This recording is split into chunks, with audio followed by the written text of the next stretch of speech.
네, 두 번째 시간 시작하겠습니다. 로마서는 이제 1장부터 16장까지 되어져 있고요. 1장부터 8장까지가 복음에 대한 전반적인 이해 또 흐름을 보여주고 있었습니다. 자, 1장 1절부터 7절까지는 사도 바울이 이제 문안하는 부분입니다. 1장 1절부터 보시면서 같이 보겠습니다. 예수 그리스도의 종 바울은 사도로 부르심을 받아 하나님의 복음을 위하여 택정함을 입었으니, 자, 자신을 예수 그리스도의 노예로 소개하고 있습니다. 예수 그리스도의 종, 노예. 당신이 노예는 두 종류의 노예가 있습니다. 종은 하나는 월급 받는 종이 있었고요. 또 하나는 그냥 그것 자체가 아니라 그냥 주인의 재산에 해당되는 배 밑창에서 이제는 뭐 배너라는 영화나 이런 거 보면 그 밑창에서 놓여졌는 정말 아주 천한 계급. 근데 여기는 바울은 그런 표현으로 자기를 지금 들고 있다라는 거죠. 뭐 왜 이렇게까지 자기를 비하하냐 할 정도의 말입니다. 그러나 바울은 스스로 종되기를 원했고, 그는 어떻게 그것이 가능했느냐? 예수 그리스도 그분을 알았기 때문에 그렇다라는 거죠. 예수 그리스도 그분을 알아서 그는 그 앞에 설 때 자신은 종이다라는 누가복음 17장에 나는 무익한 종이다라는 이런 고백을 하는데 그와 같은 표현을 하고 있습니다. 그는 사도로 부르심을 입었다라고 얘기했습니다. 자, 부르심, 콜링이라고 하죠. 소명이라고도 합니다. 하나님이 나를 불렀다라는 겁니다. 무엇으로 부르셨대요? 사도로 불렀다라고 얘기합니다. 사도로 불렀다. 자, 이 로마서 1장에는 부르심이 총 3번에 걸쳐서 부르심이 나와 있어요. 6절 한번 보실까요? 같이 한번 읽어보겠습니다. 6절 시작. 예수 그리스도의 것으로 부르심을 받았다. 자, 무슨 부르심이에요? 예수 그리스도의 것으로의 부르심. 7절 보실까요? 로마에서 하나님의 사랑하심을 받고 그 다음에 뭐라고 나왔어요? 성도로 부르심. 그래서 1장에 총 3번에 걸쳐서 나오는데, 하나는 바울을 가리켜서 이야기를 한 거고, 두 가지는 이제 로마 성도들을 향해서 기록된 표현입니다. 바울은 자신을 사도로 부르심을 받았다라고 표현하고 있는 반면 6절에서는 로마 성도들을 예수 그리스도의 것이다. 자, 예수 그리스도의 것이다. 좋으세요? 안 좋으세요? 네, 좋으세요? 네, 예수님이 내 거예요? 내가 예수님 거예요? 그게 그거예요. 네, 이게 이제 우리가 분명히 해야 돼요. 소속을 분명히 하셔야 돼요. 이게 예수님은 내 거 이거 들면 맞는 듯 하면서도 이게 좀 조심해야 되는 표현이죠. 내가 주인이란 얘기예요. 근데 내가 예수님 것이 맞습니다. 예수님이 그래야 예수님이 주인이죠. 우리는 누구의 소유냐에 따라서 거기에 맞는 대접을 받게 되는 거죠. 예수 그리스도의 것이다. 예수 그리스도의 것으로 부르심을 받았다. 그 전에는 그럼 누구 거였던 얘기예요? 사탄의 것이었죠. 우리는 한 번도 내가 내 것 된 적은 없습니다. 내가 나의 주인으로 살지만 속은 겁니다. 그것은 사단을 주인으로 모시고 있는 거죠. 내가 나의 주인이라고 보통 이야기를 하는데요. 그건 사단이 속이는 겁니다. 내가 너의 주인이냐 그러면 사단을 주인으로 알고 모실 사람은 없어요. 정말 팔리지 않은 이상. 그런데 사탄은 그것을 네 주인은 너지 이렇게 속여서 자기는 싹 숨어버립니다. 다음에 세 번째는 뭘로 부르심 받았어요? 성도가 뭡니까? 네, 거룩한 무리죠. 거룩한 자들이에요. 그래서 어떤 분은 얘기합니다. 우리에게 가장 어울리지 않는 단어다. 성도라는 단어가 뭐 그리스도인, 뭐 제자, 이 모든 단어보다도 성도라는 단어가 어쩌면 우리에게는 가장 어울리지 않는 단어일 수 있다. 어떻게 생각하십니까?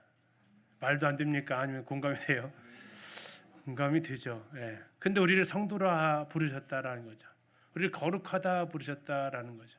이게 하나님의 칭의고 은혜고 하나님의 사랑이다라는 겁니다. 성도 일반 교계에서는요, 성도는 제일 낮은 계급입니다. 제일 낮은 계급이 평신도 하면서 성도 계급이 제일 낮고 한데 아니요, 어쩌면 그 성도라는 건 정말 고귀한 말이죠. 우리를 성도로 부르셨다라는 거죠. 성도로 부르셨다, 그리스도의 것으로 부르셨다, 이게 나의 정체성이다라는 거. 그러나 우리는 여기에 머무르면 안 되고 예수 그리스도의 종으로 사도로 부르심을 또 받기를. 그러니까 어쩌면 구원받을 때 부르심도 있지만 사명으로의 부르심까지 우리가 부르심을 받아야 온전한 부르심이 아닐까 생각을 하게 되죠. 바울도 그리스도의 것으로 부르심 받았고 성도로 부르심을 받았지만 그는 더 나아가서 사도로 부르심을 받았습니다. 더 나아가서 그러면 왜 바울이 사도로 부르심을 받았을까? 자기를 뭐로 여겼다고요? 종으로 여기니까. 어쩌면 하나님 우리를 부르시지 못하는 이유는 내가 주인 되어서 살아가게 되면 상상이 혹시 되세요? 직원을 뽑았는데 직원이 회장 역할을 하고 있으면 괜히 뽑은 거죠. 알면 안 뽑았겠죠. 하나님 우리의 마음을 아시잖아요. 그래서 내 스스로 종이 되기를 원하지 않으면 하나님 앞에서 자신의 모습이 종이다라는 걸 인정하지 않는 사람은 하나님이 사도로 부르실 수가 없다라는 거죠. 부르시면 부르신 분의 뜻에 따라 살아가야 되는데 자기 뜻대로 살아갈 거니까. 그래서 사도로 부르심을 받았다라는 건 그가 예수 그리스도의 종으로 살았기 때문에 가능한 부분이었다라는 생각도 우리가 여기서 한 번 더 해보게 됩니다. 2절입니다. 이 복음은 하나님의 복음, 1절에서 얘기하고 있습니다. 하나님의 복음. 이 하나님의 복음은 하나님이 선지자들을 통하여 그의 아들에 관하여 성경에 미리 약속하신 것이라. 자, 선지자들은 어떤 사람이죠? 구약이에요, 신약이에요? 구약이죠. 구약의 선지자들, 많은 선지자들이 있었습니다. 예수님에 대해서 예언했던 이사야, 또 이사야면 뭐가 떠오르세요? 7장 14절에서 아들 처녀가 잉태할 것이 그 이름을 임마누엘 하리라. 또 모세도 예언을 했습니다. 선지자로서 뭐라고요? 나와 같은 선지자를 일으킬 것이다.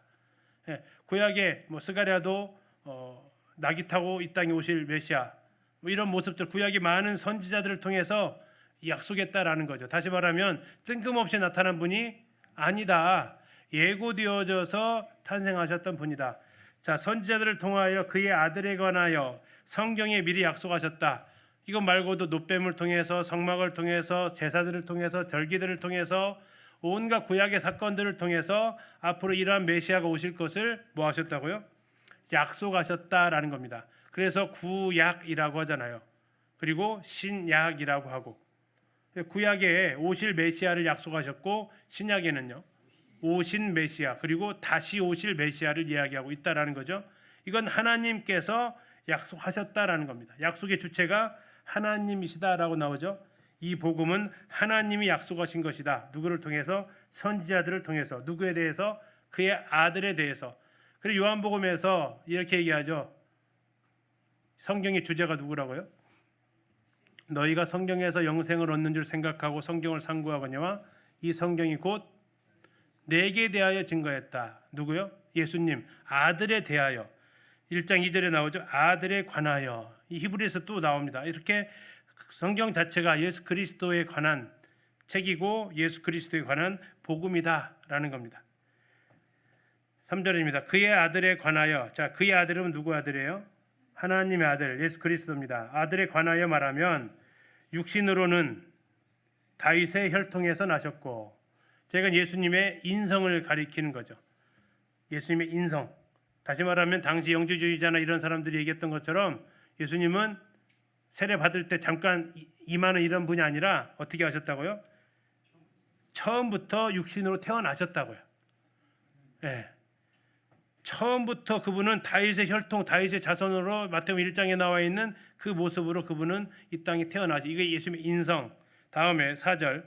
성결의 영으로는 성령입니다. 죽은 자들 가운데서 부활하사 능력으로 하나님의 아들로 선포되셨으니 곧 우리 주 예수 그리스도시니라. 하나님의 아들이면 뭐예요?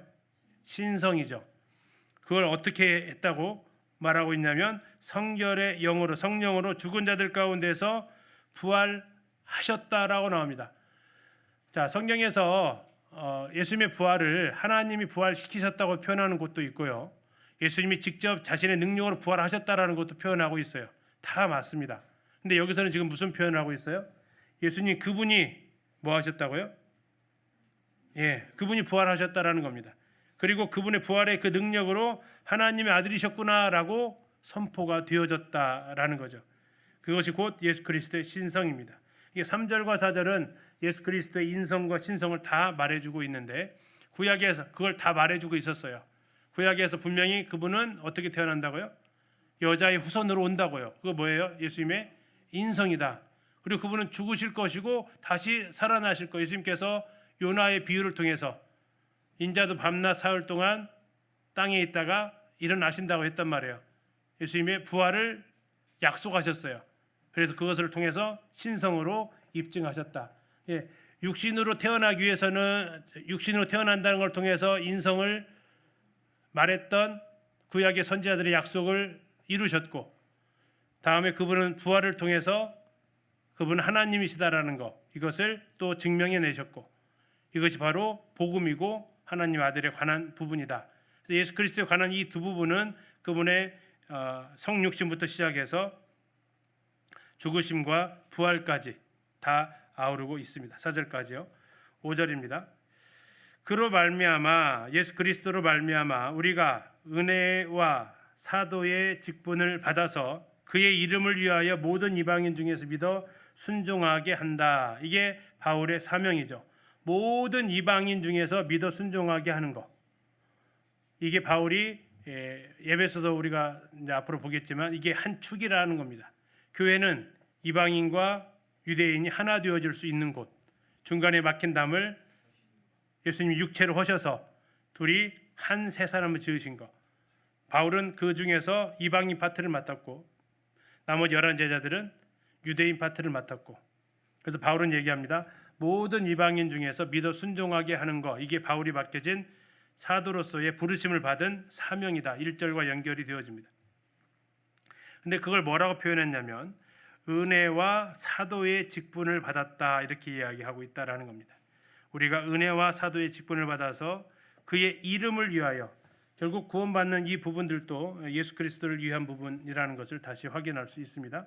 6절입니다. 너희도, 여기 너희는 누구예요? 로마에 있는 성도들이죠. 너희도 그들 중에서 예수 그리스도의 것으로, 그들은 누굽니까?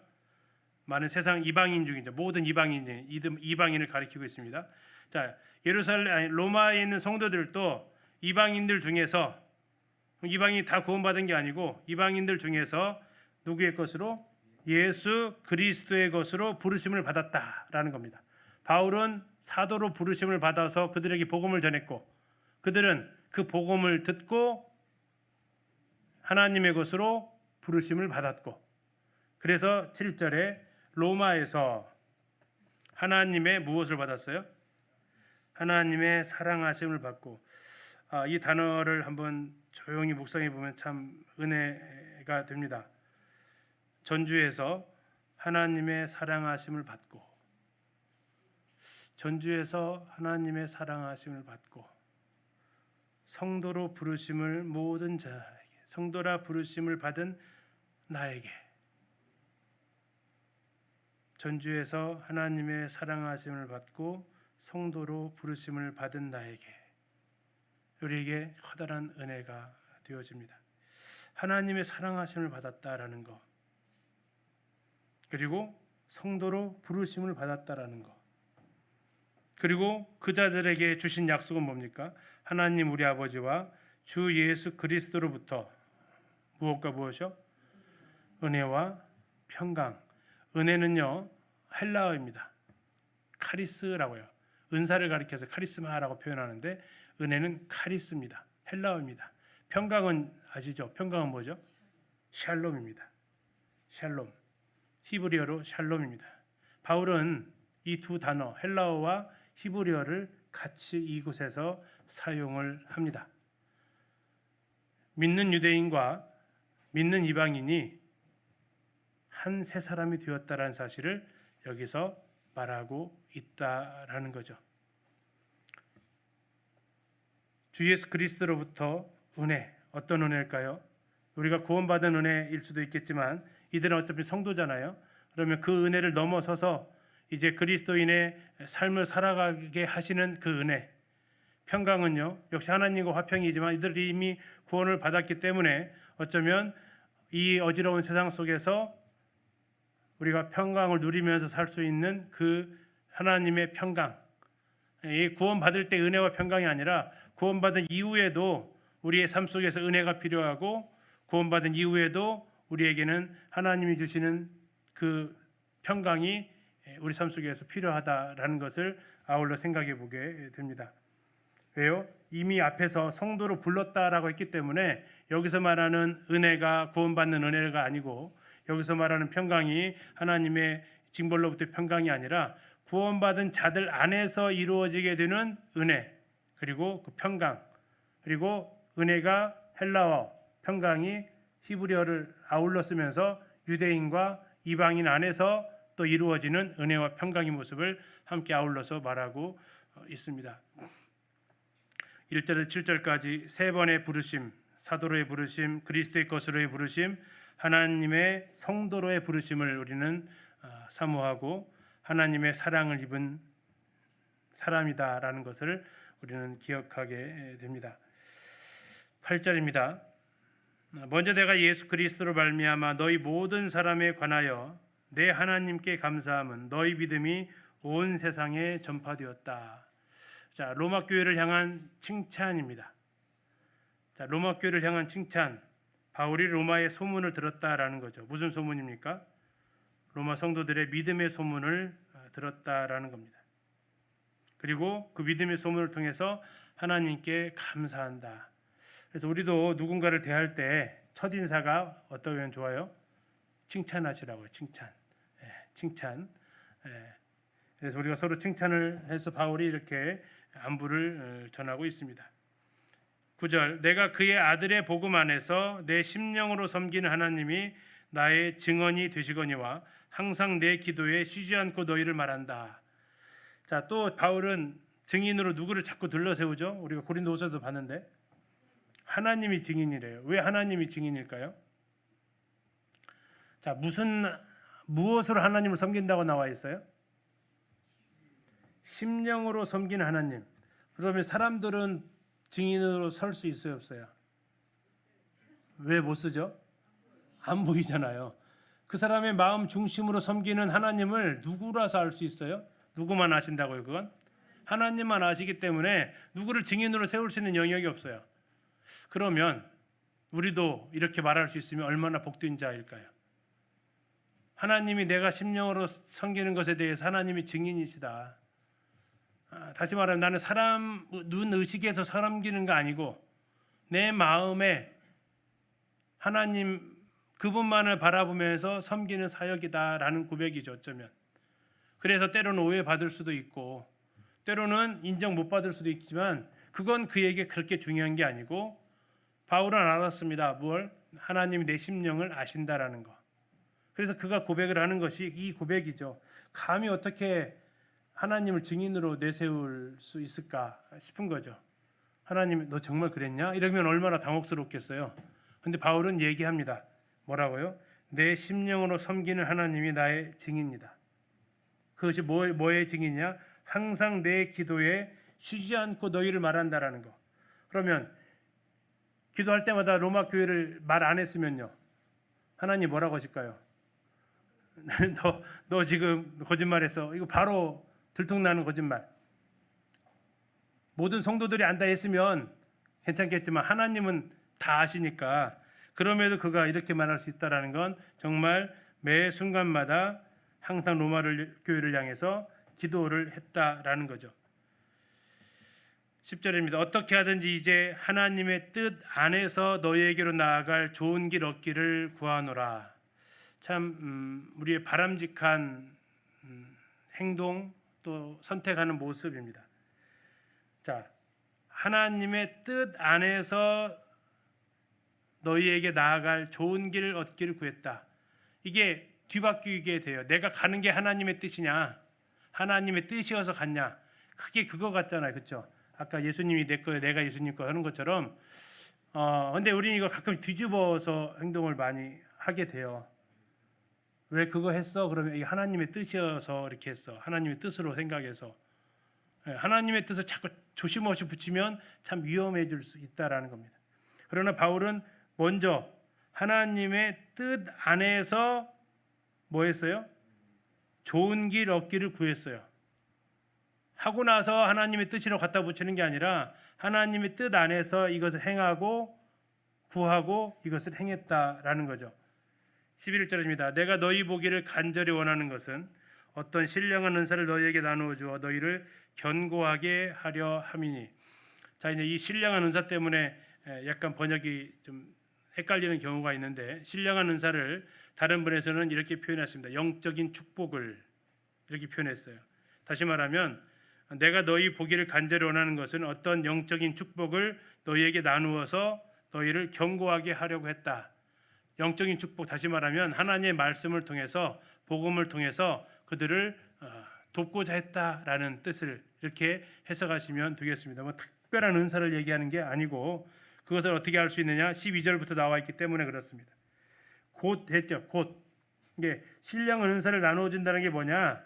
막 신비로운 방언하고 체험하고 그런 걸 얘기하는 게 아니고 12절부터 나와 있는 내용입니다. 이는 곧 내가 너희 가운데에서 너희와 나의 믿음으로 말미암아 피차 안위를 얻으려 함이라. 형제들아, 내가 여러 번 너희에게 가고자 하는 것을 너희가 모르기를 원하지 아니하노니 이는 너희 중에서도 다른 이방인 중에서와 같이 열매를 맺게 하려 함이로되 지금까지 길이 막혔도다.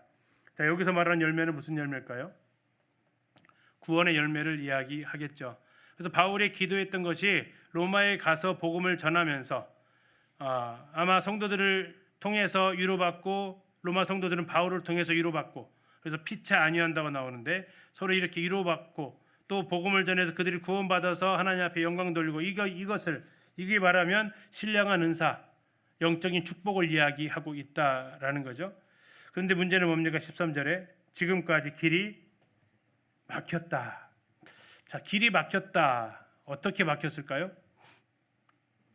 자, 2차 전도 여행 때는 길이, 하나님께서 유럽으로 복음 전하기 위해서 길을 다 막으셨습니다. 그래서 한 가지 의미는 하나님께서 로마로 가는 길을 자꾸 좀 막으셨다라는 의미로 해석할 수 있겠습니다. 성령께서 제지하셨다라는 거죠. 또는 또 어떤 의미가 있느냐? 사탄의 방해가 있었다라는 거죠. 거라사 땅에 예수님께서 가실 때 바닷가 가운데 뭐가 일어났어요?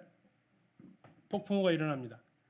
귀신을 쫓아러 가는데 제자들이 죄를 지어서 폭풍이 일어나는 것도 아니고, 사탄이 아마도 자기에게 오는 그 근대 귀신들이, 그래서 예수님이 그 호수에다가 돼지떼들을 다 몰살시키게 되는 심판도 하시죠. 사탄의 방해가 있었다라는 겁니다. 또는 아니면 더 급한 지역들의 복음을 전하기 위해서 이 일이 자꾸 뒤로 밀린 이런 상황일 수도 있겠습니다. 거기에 대한 자세한 설명은 하지 않습니다. 길이 막혔다라는 그 말만. 그러나 우리가 어떤 일을 할 때 경험해 보신 적이 있을 겁니다. 전도하려고 하고 또 신방하려고 하는데 자꾸 이게 안 될 때가 있어요. 경험해 보시죠. 이런 경우들이 있어요. 바울이 어쩌면 그 경우를 좀 얘기하는 겁니다. 내가 안 하려는 게 아니고 상황이 허락지 않거나 우리의 마음이 허락지 않거나 또는 사탄의 방해가 계속해서 일어나거나 하는 일들이 있었다라는 거죠. 14절입니다. 헬라인이나 야만인이나 지혜 있는 자나 어리석은 자에게 내가 빚진 자다. 여기서 빚진 자는 뭡니까? 내가 다 복음을 전해야 될 책임이 있다라는 의미입니다. 자, 무슨 빚을 졌다고요? 복음에 대한 빚을 졌다라는 겁니다. 복음을 전해야 될 책임이 나에게 주어졌다. 대상이 누구라고 나와 있어요? 헬라인, 야만인, 지혜 있는 자, 어리석은 자. 그 누구에도. 근데 보니까 누구는 빠진 것 같아요. 왜 유대인을 빠졌을까요? 아까 바울이 누구의 사도로 부르심 받았다고 했어요? 이방인의 사도로 부르심을 받았기 때문에 그들에 대한 1차적인 책임은 바울이 아니라 나머지 제자들이 져야 됐고, 바울에게는 철저히 이쪽 이방인들에 대한 그 부분에 대한 그 짐이 그에게는 더 특별히 주어진 부분입니다. 자, 그 다음에 15절 그러므로 나는 할 수 있는 대로 로마에 있는 너희에게도 복음 전하기를 원했다. 그러므로가 뭘 받습니까? 이방인, 헬라인, 어리석은 자, 지혜 있는 자 이들을 받아요. 그러면 로마에 누가 많다는 얘기입니까? 유대인보다는 이방인들이 많죠. 당연히 이방인들이 많을 수밖에 없고요. 그래서 할 수 있는 대로 로마에도 복음 전하기를 원했다라고 이야기를 하고 있죠. 16절 내가 복음을 부끄러워하지 아니하노니 이 복음은 모든 믿는 자에게 구원을 주시는 하나님의 능력이 됩니다. 자, 왜 이런 얘기를 했을까요? 복음이 나는 부끄러워하지 않는다. 갑자기 뜬금없이. 그러면 누구는 복음을 부끄러워한다는 얘기일까요?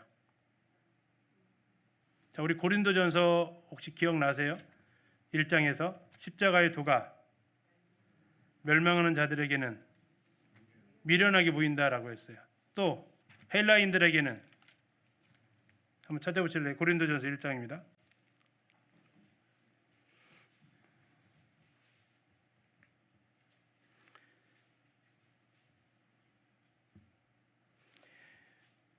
자, 23절입니다. 23절 같이 한번 읽어볼게요. 시작.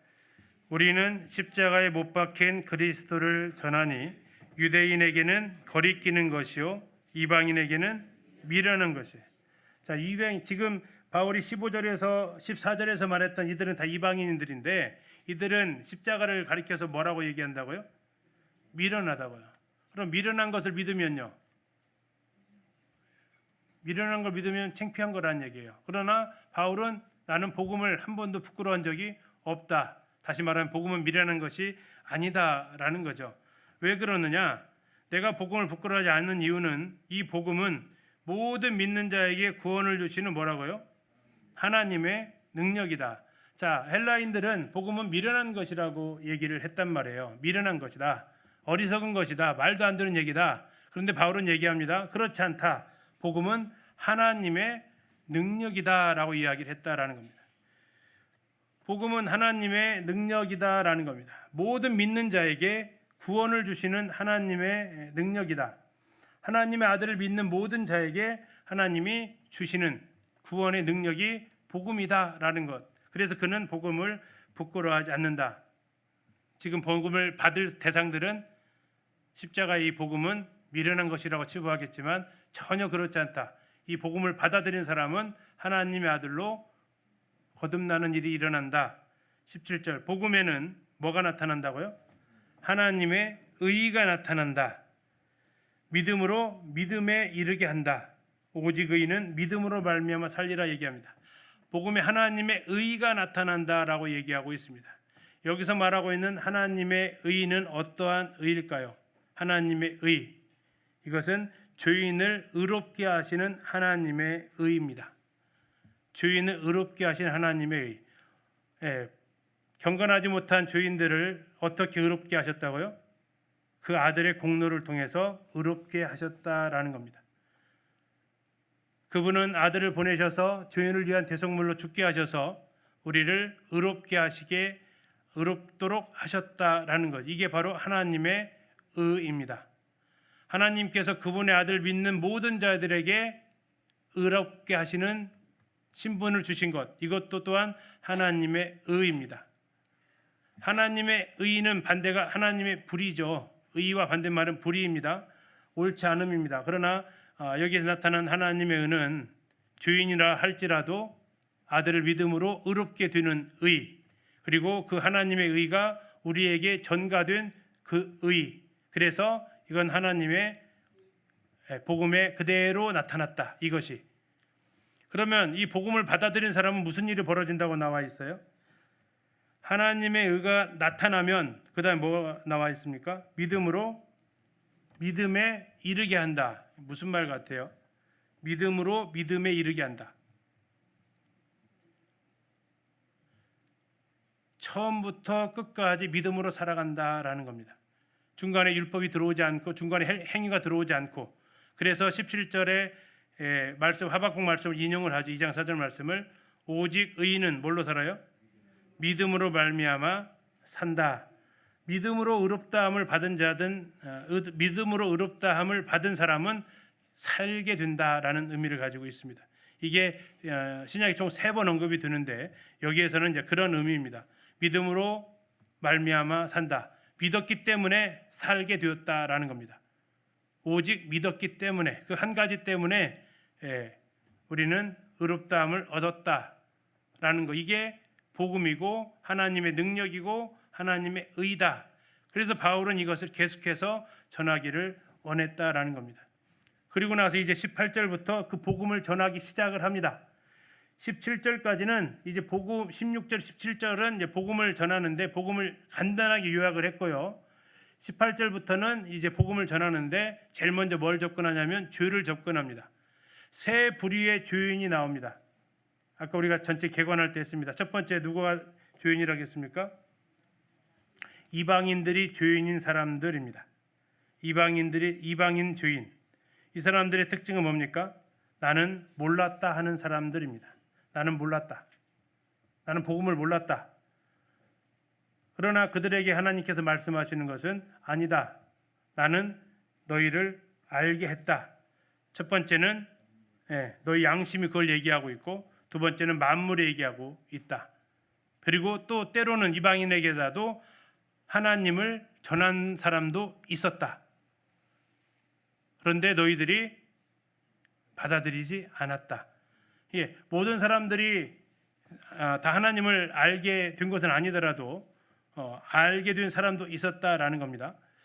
자, 다시 한번 보시면요. 자, 18절부터 보시겠습니다. 이게 이방인이 죄인이라는 얘기입니다. 하나님의 진노가 불의로 진리를 막는 사람들의 모든 경건하지 않음과 불의에 대하여 하늘로부터 나타나나니, 이건 이제 인간들이 구원을 받아야 되는 이유라고 말씀드렸습니다. 왜 구원을 받아야 된다고요? 뭘 받아서요? 하나님의 진노를 받아서. 19절, 이는 하나님을 알만한 것이 그들 속에 보임이다. 하나님을 알만한 것이 보인대요. 뭘로 볼 수 있을까요? 양심이라는 겁니다. 하나님께 그 마음을 주셨다라는 거예요. 하나님을 알 수 있는 마음. 그래서 쉽게 보면 이겁니다. 사람이 태어나는 것을 보면 어디서 와서 어디로 가고 그 조상은 누굴까, 이런 걸 생각할 수 있는 마음. 히브리에 나와 있는 대로 집은 지은 사람이 있을 텐데 저 나무는 누가 심었을까? 이렇게 그런 것들에 대해서 생각할 수 있는 그런 이성, 이런 것들이 하나님이 지금 주셨다라는 겁니다.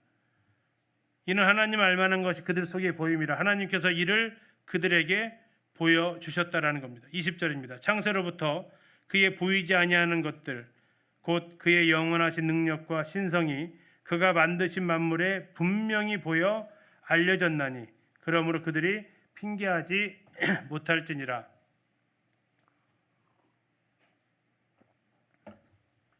자, 무엇을 통해서 하나님을 드러내셨다고 얘기합니까? 만물을 통해서. 그 만물에 뭐가 나타난다고요?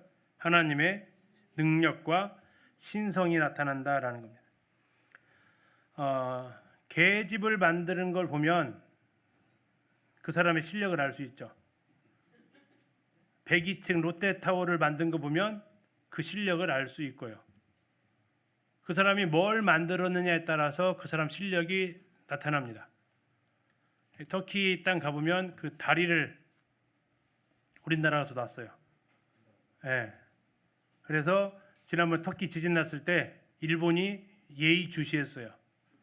저 다리가 어떻게 되는가? 까딱 없었어요. 일본은 뭘 기대했을까요? 아마 그런 것 같아요. 근데 아무 이상이 없었어요. 1월 달에 그 다리를 타고 지나가기도 했어요. 버스 타고. 그건 뭘 말해줘요? 그 실력을 말하는 거죠. 대한민국의 실력을 말해줘요. 뭘 보니까? 그 다리를 보니까. 그래서 아무한테나 못 맡기잖아요. 그래서 지금 여기서 말하는 거예요. 그 만드신 모든 만물 속에 뭐가 나타나 있다고요? 하나님의 놀라운 능력이 나타나 있다라는 거죠. 그래서 이 피조물을 보면 하나님을 찾을 수 있다. 물론 예수 그리스도까지 갈 수는 없겠지만 적어도 그들은 하나님을 찾을 수는 있다 하는 겁니다. 21절, 하나님을 알되 하나님을 영화롭게도 아니하며 감사하지도 아니하고 오히려 그 생각이 허망하여지며 미련한 마음이 어두워졌다. 어쩌면 그들은 안 보이기 때문에 하나님을 못 찾은 게 아니라 하나님 보기를 원하지 않았기 때문에 볼 수 없었다라는 말이 더 맞을 겁니다. 결국 그들에게 나타난 것은 22절의 현상입니다. 스스로 지혜 있다 하나 어리석게 되었습니다. 스스로 지혜 있다라는 것은 교만입니다. 어리석게 되었다라는 건요, 무지입니다. 결국 두 극단으로 갑니다. 우리가 복음을 전하다 보면 아주 그냥 그 복음에 대해서 비웃는 사람들이 있습니다. 그 사람들의 특징은 뭡니까? 자기를 지혜 있다라고 생각합니다. 교만한 모습을 보입니다. 아직도 그런 걸 믿냐고 하는 사람들까지 있습니다. 그런데 결국 그들은 어리석게 되었습니다. 한없이 멍청해졌습니다. 자신들의 지혜로 하나님을 안다라는 것, 그걸 가지고 아주 그냥 함부로 말을 하는 그런 것까지 가게 되죠. 그래서 그들은 뭐합니까? 썩어지지 아니하는 하나님의 영광을 썩어질 사람과 새와 짐승과 기어다니는 동물 모양의 우상으로 바꾸었다. 결국 그들이 한 일은 뭡니까? 우상 숭배를 하더라는 거죠. 여기 잘 보시면 우상 숭배의 난이도가요, 어떻게 되는가 한번 잘 보실래요? 자, 하나님의 영광을 뭘로 바꿨대요? 썩어질 사람, 그 다음엔요 새, 그 다음 짐승, 그 다음 기어다니는 동물. 어때요? 저 고차원 쪽으로 가요? 아니면 갈수록 더 태산이에요? 갈수록 태산 아닙니까? 사람에서 기어다니는 동물까지 갔어요. 사람들이 더 하나님을 떠나서 더 우등이라고 표현하니까 더 뛰어난 그런 신을 섬기는 게 아니라 사람에서 저 기어다니는 동물까지 점점 이제 더 내려가는 이런 모습들. 그래서 뭐 얘기하잖아요. 일본에 가면 신이 얼마가 있다고 그래요? 1억 개가 넘는다고 하죠. 모든 게 다 만물이 신이죠. 심지어는 멸치까지 그들이 숭배한다라는 이야기를 일본 갔다 온 사람이 하더라고요. 진짜 집 앞에 이렇게 현관에 이렇게 있다고. 그래서 온갖 것들이 다 신이 된 거죠. 어디까지 지금 기어다니는 동물까지. 뭐 동물이 아니라 요즘 우리나라는 뭐 괜찮아요. 우리나라도 뭐 식물까지. 우리는 동물도 아니고 돌 하루방까지 다. 이게 뭐 하고 있어요? 하나님의 영광을 썩어지지 않는 하나님의 영광을 썩어질 것에다가 이제 바꾸어 버리는 이러한 모습을 하게 되었다라는 겁니다. 24절 그러므로 자 24절이 지금 이제 23절까지가 뭐냐면 주의 열매들을 보여주는 게 아니고요. 뿌리를 보여줬어요. 뿌리. 주의 뿌리가 뭐였습니까? 하나님을 알만한 것이 있는데도 불구하고 거부했어요. 하나님을 거부했다고요. 또요. 만물을 통해서 보여줬는데도 그들이 못 보고 안 보려고 했어요. 그리고 하나님 대신에 다른 우상들을 섬겨가기 시작했어요. 그러므로 이제 이 그러므로는 뭐냐면 이제 열매들이 나오기 시작합니다. 하나님께서 그들을 마음의 정욕대로 더러움에 뭐했어요? 내버려 두사. 자, 1차 내버림입니다. 내버려 두사 나왔죠? 24절 찾으셨어요? 다음 26절 가보겠습니다. 이 때문에 하나님께서 그들을 부끄러운 욕심에 내버려 두셨습니다. 두 번째 내버림이 나왔습니다. 28절입니다. 또한 그들이 마음에 하나님 두기를 싫어하며 하나님께서 그들을 그 상실한 마음대로 내버려 두셨습니다. 어쩌면 이게 1차 진노입니다. 뭐 했어요? 내버려 두셨대요. 버려버려서 그냥 마음껏 해보라라고 이렇게 하나님께서 놔버리셨다고요.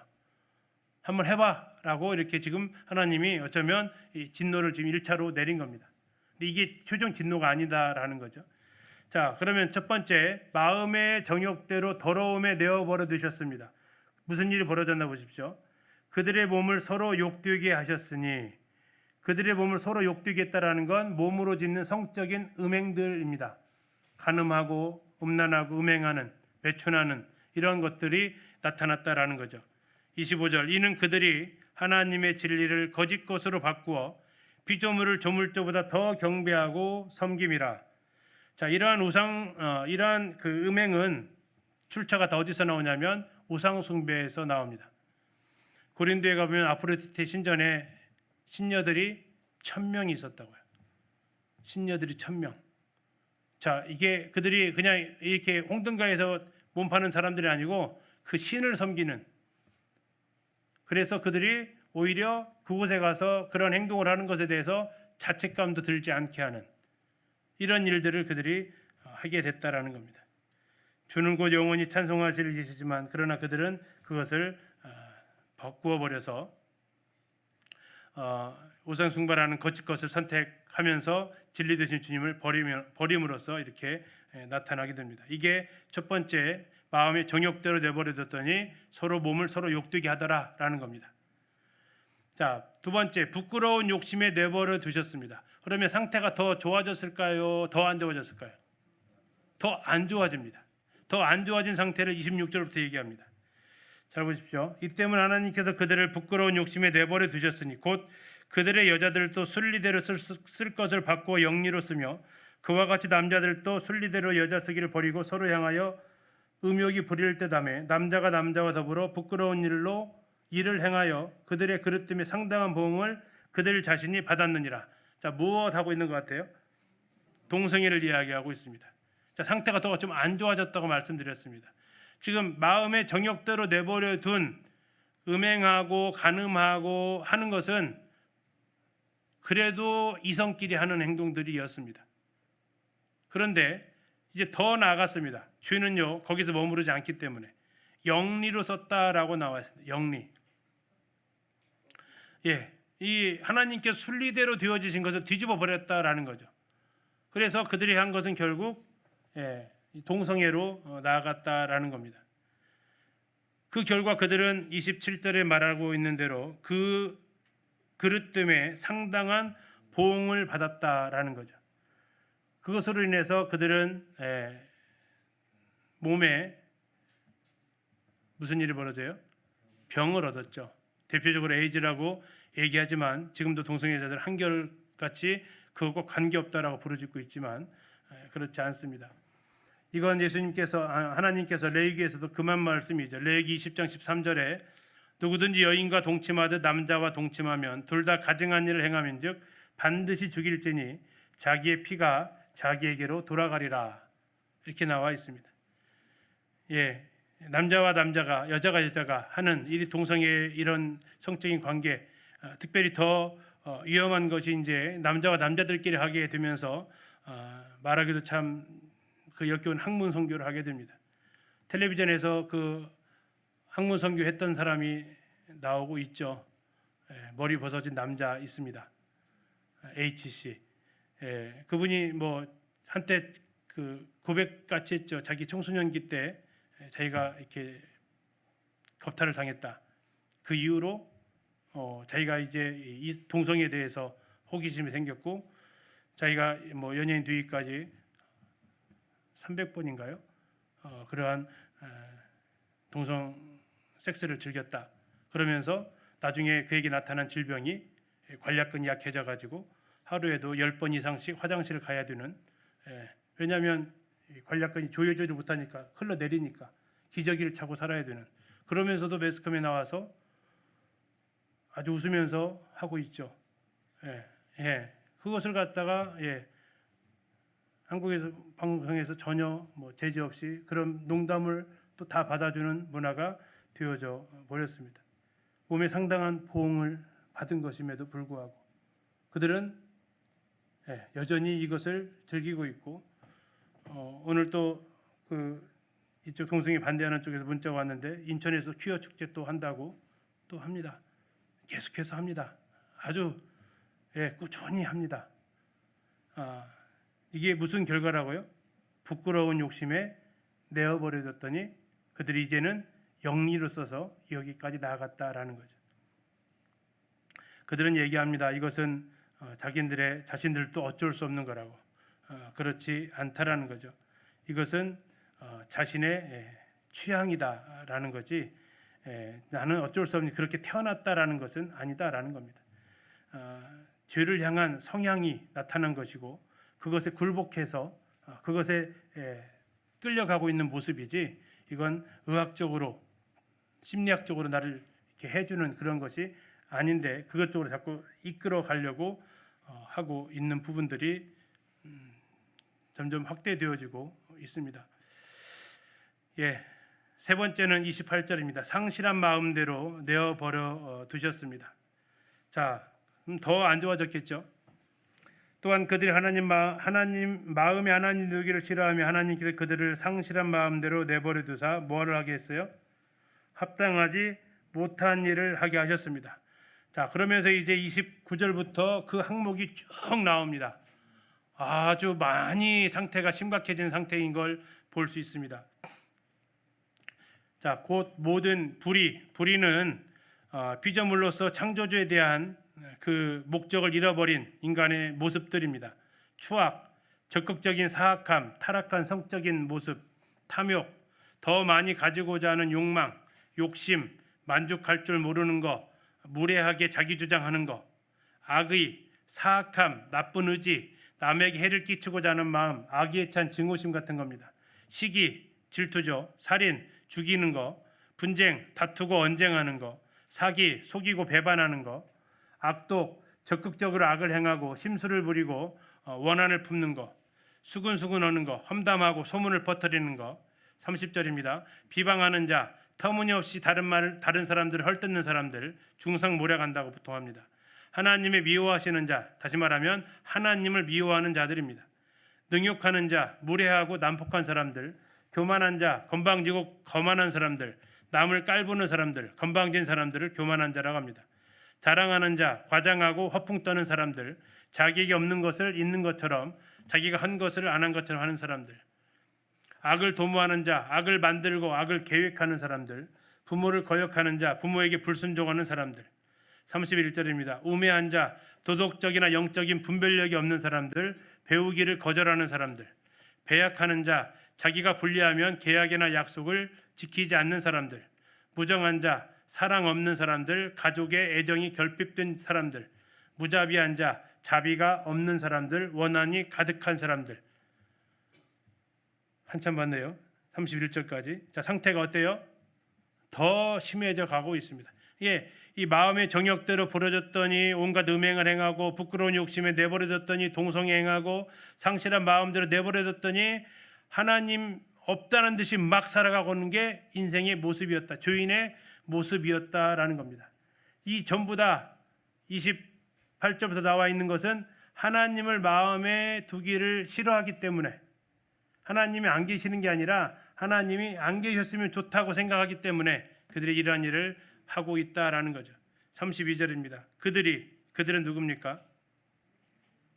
예, 지금 24절부터 나와 있는 그 모든 일들을 행했던 사람들입니다. 정욕대로 버려짐부터 시작해서 나와 상실한 마음대로 버려진 사람들까지 그 모든 사람들, 그들이 이 같은 일은 역시 마찬가지입니다. 위에 있는 그 모든 일들입니다. 행하는 자는 뭐에 해당된다고요? 사형에 해당하다고 하나님께서 정하심을 알고도 자기들만 행할 뿐 아니라 또한 그런 일을 행하는 자들을 옳다 한다. 자, 하나님이 정하신 것을 그들이 어떻게 알았을까요? 양심이 안단 말이에요. 양심이. 율법을 몰라도 하나님 그 양심을 통해서 알게 하셨단 말이에요. 알고도 행한다고요. 잘못인 줄 알고도 행하는 모습이죠. 그런데 그것만 하는 게 아니라 그런 일을 하는 사람들 뭐 한다고요? 옳다고 합니다. 그래서 어쩌면 범죄가요, 혼자 범죄하는 사람들이 많지 않아요. 오히려 둘셋 있으면 더 용감해지고요. 청소년들 혼자서 못하는 것들이 여러 명이 모이면 더 많은 악을 행하고 있죠. 그래서 청소년 학교 폭력은 대부분 1대1 폭력이 아니죠. 집단 폭력을 행하는 거죠. 왜 그렇습니까? 이게 지금 32절 말씀 그대로예요. 이거 하면 안 된다는 거 자기도 알아요. 그런데 자기 혼자 하면 왠지 떨리는데 같이 하면 용기가 나서 더 확대되어져서 하는 거죠. 이것이 바로 하나님을 마음에 두기 싫어하는 사람들의 모습입니다. 자, 이방인들이 복음을 한 번도 들어보지 못한 이 사람들 어떻게 할까? 지금 여기서 쭉 이야기를 합니다. 그들이 하나님을 찾고자 한다면 하나님은 만물을 통해서 그 양심들을 통해서 하나님을 알게 하실 것이다라는 거고, 그 가장 대표적인 신뢰는 고넬료입니다. 고넬료가 이방인이었잖아요. 그러나 그가 하나님을 알고자 했을 때, 또 사람들에게 선행과 구제를 했을 때 하나님께서 그를 보시고 전도자를 보내시는 거죠. 어쩌면 미 전도 종족이라 하나님 알지 못하는 사람들이 그렇게 했을 경우에 선교사를 그곳에 보내서 복음을 듣게 하시는 일들이 일어나게 되기도 할 겁니다. 책임지는 말라기로 주님이 보내신 것이 어쩌면 그 말라기 가운데 그러한 하나님을 찾고자 하는 사람이 있으셔서 그런 선교사를 그곳으로 보내실 수도 있다라고 보는 거죠. 이건 우리가 전도해야 될 책임이 또한 있다라는 것도 생각하게 됩니다. 조선시대 사람들 어떻게 됐느냐 그런 게 궁금한 게 아니라 지금 복음을 듣지 않는 사람을 어떻게 할 거냐, 이것이 어쩌면 우리에게 주어진 과제입니다. 바울이 복음을 부끄러워하지 않고 복음의 빚진 자라고 이야기를 한 것이 또한 우리에게도 동일하게 해당이 되어지고, 하나님의 능력으로 우리가 구원받았고 우리에게서 하나님의 의가 나타났습니다. 이제 이것이 이방인에게도 또 나타날 수 있도록 우리가 해야 되겠고, 우리 청년들이 이번 주 토요일, 다음 주 토요일 날 복음 전한다는데 이 일을 위해서 우리가 또 마음과 또 기도를 같이 하면서 동역을 해 주시면 또 좋겠습니다. 예, 기도해 주시고 마무리하도록 하겠습니다.